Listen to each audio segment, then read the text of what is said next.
Hi guys! Welcome to my YouTube channel. Today, ang isi-share ko naman sa inyo is paano ba tayo magbabayad ng ating Meralco bills gamit ang Meralco apps using our Maya wallet.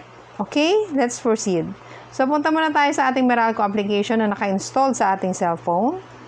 Ito. Yan. Kung wala pa kayo, install nyo lang via Play Store. Meralco.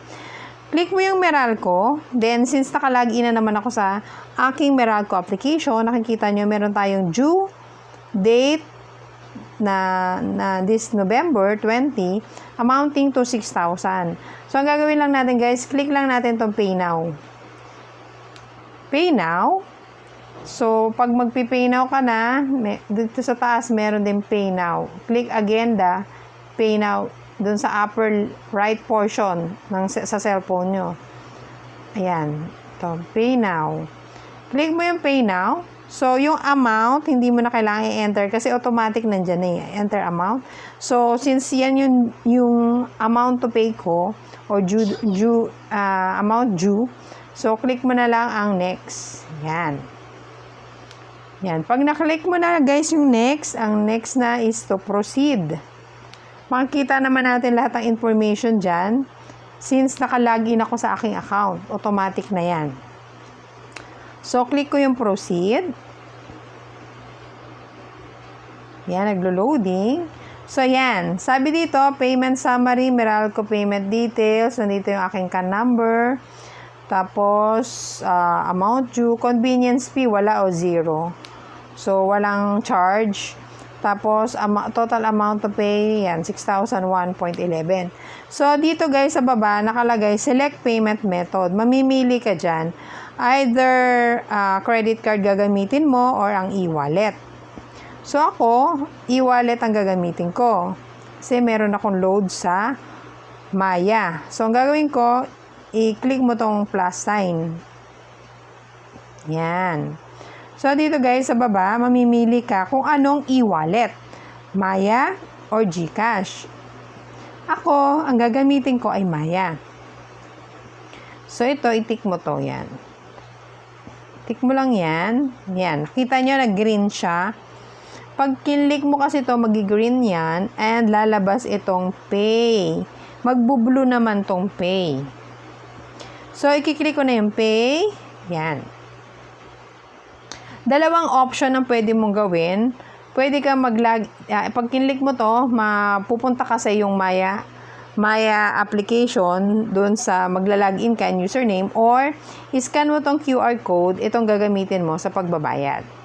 So, ako ang gagamitin ko, check out ito. So, dinala niya na ako sa aking Maya, no?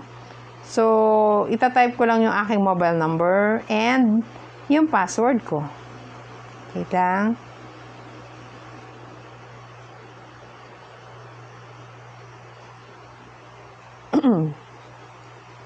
So, ayan. Nandito na ako. So, magla-login ako sa aking Maya. Then, yan. May one-time PIN na hihingin for verification purposes. So, syempre, na-text sa akin yung one-time PIN.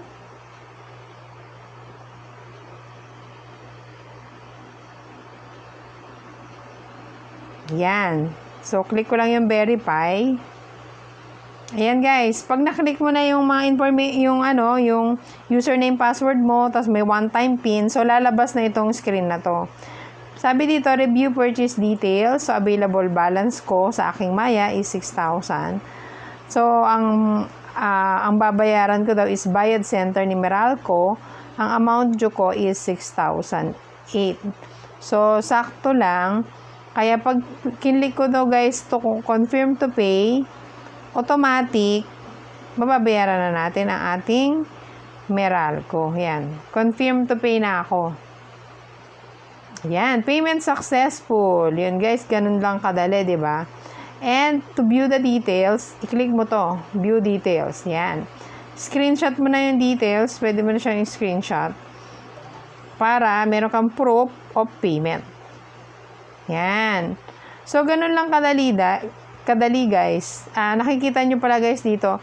Pag Maya ang ginamit mo, meron tayong convenience fee, payment partner na 7 pesos.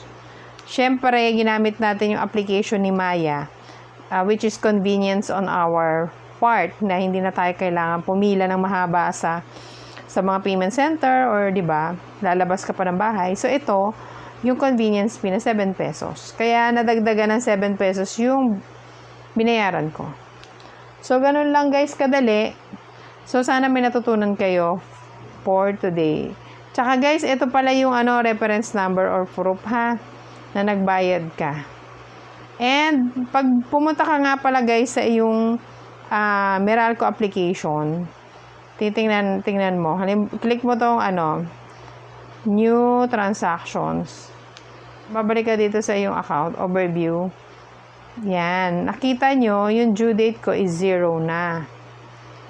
Automatic ni Meralco yon kasi online tayo sa system mismo ni Meralco ito. So, wala na tayong due kasi nagbayad na tayo automatic. So, makikita mo 0 na. Okay guys, yun lang. Thank you so much for watching this vlog. Bye-bye.